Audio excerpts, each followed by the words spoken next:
আসসালামু আলাইকুম।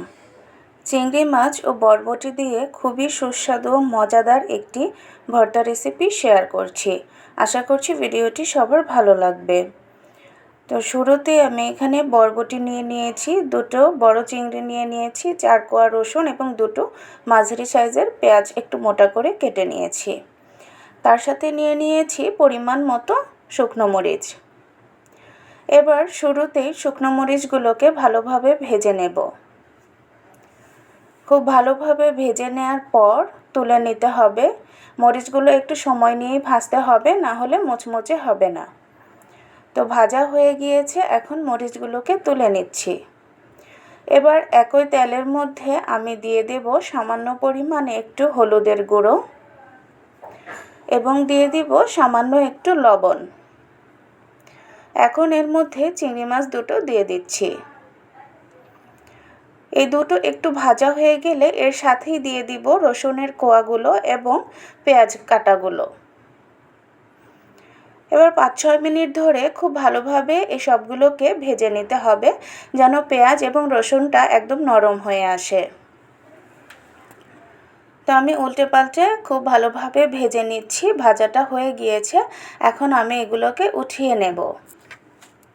এখন এই একই তেল এবং কড়াইতে দিয়ে দিচ্ছি সেই কেটে রাখা বরবটিগুলো।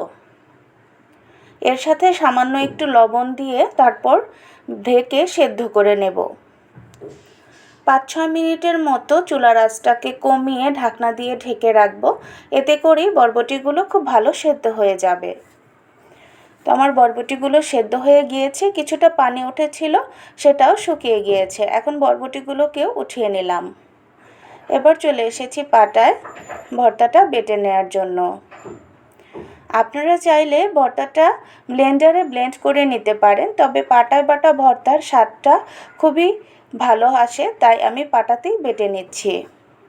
মরিচটা বাটা হয়ে গেলে তারপর বরবটিগুলোকেও বেটে নিচ্ছি।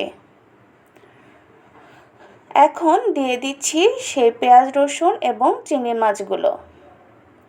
এগুলো সামান্য একটু লবণ দিয়ে তারপর বেটে নেব। তো এটা বাটা হয়ে গেলে সবগুলোকে একসাথে মিক্স করে আরও একটি বার বেটে নিতে হবে। তো মিশিয়ে আরেকবার বেটে নিলাম। এখন এর সাথে অ্যাড করে দেব সরিষার তেল। এই তেলটা দেওয়ার ফলে ভর্তা থেকে খুবই অথেন্টিক একটা ফ্লেভার আসে।